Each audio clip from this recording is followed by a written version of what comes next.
On the education front, the Presidential Steering Committee has been established by the federal government of Nigeria to assess the Integrated Payroll and Personal Information System, IPPIS. The committee's chairman, Professor Isa Pantami, Minister of Communication and Digital Economy, officially launched it on Friday, August 12th. Initially, they will check for abnormalities in Treasury's single account and the government's integrated financial management system.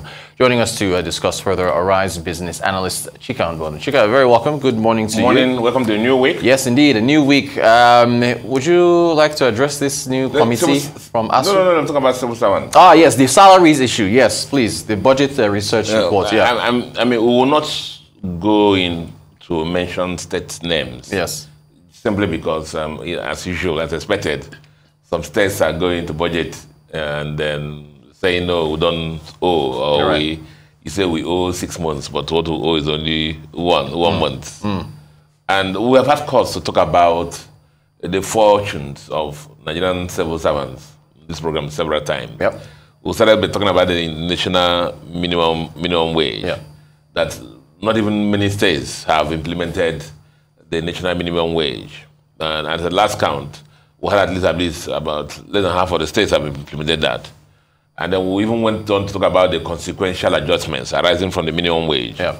And many of the states have not done that. And again, thought about in this program several times, the fact that so many states are owing civil servants their first line of salaries, and then owing pensioners also their dues. And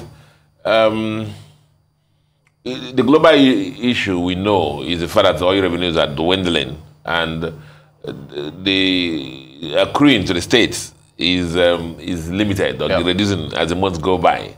We thought about on this program several times also, and there's the fact that states need to go back and try to diversify expand the internal generated revenue, the IGRs, because there's a reports published show that some states, the IGR is just merely like 10% of what they get from the FAC allocation. Yeah.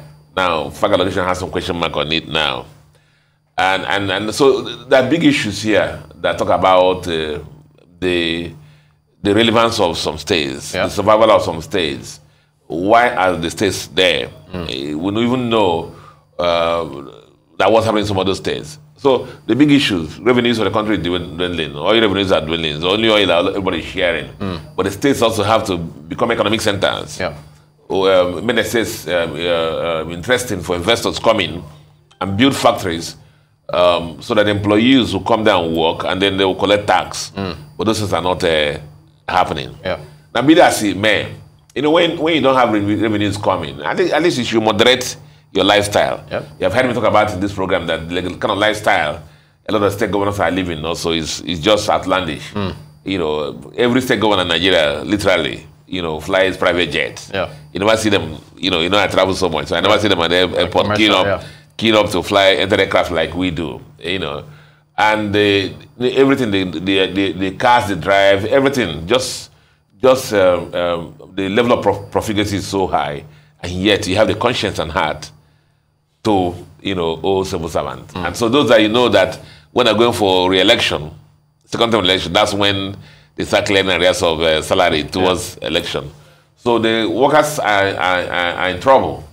A lot of these governors are not going for re-election. And so a lot of them are going to do one for the road, with the money due to the civil servants. Yeah. And so the civil servants are going to be a problem along the pensioners. So it's a big problem. And I hope that we'll get things right in 2023. Let's hear what the state governors, the plans they have, the candidates have towards turning around the state revenues. How do you expand the revenues of each state? Not just the kind of in the past where resources are written and things happen. We believe our votes are going to count this time. Let the citizens who normally say their votes, remember the first segment of our news today, they thought about not selling their votes. You can't be selling your votes and be complaining about the fact that they're owing you staffs areas of salary. Exactly. So voting the right people. Don't sell a vote for 5,000 naira and then be complaining that your salary is being owed. But it's a big problem. Apart from one or two governors, a lot of them. The other day we saw a governor was celebrating the fact that when somebody delivers in the hospital, they give him 500 naira. It's just, and then there are people who have convoys of how many cars, or cars imported from abroad, flying private jets, living big life, collecting security votes. Meanwhile, they're owing salaries. Very quickly, talk about ASU, yes. ASU, yeah. ASU has to do with the committee. The committee. Well, remember with the fine committee here that when you don't want to do anything, what do? You set up a committee. The issues with ASU are basically straightforward. There have been ultimatums given by the president of our country. All of them have come and passed. And what do we say? I don't know what to say about this. Yeah, you said so much about it once and yes. The IPPIS thing, the review committee, which is the major thing in this story, is a sad commentary because the IPPIS, this government this software that they use in monitoring the government expenditure and payroll and all those stuff, has been celebrated by those who studied it, even compared as superior to the one ASU brought in. Right.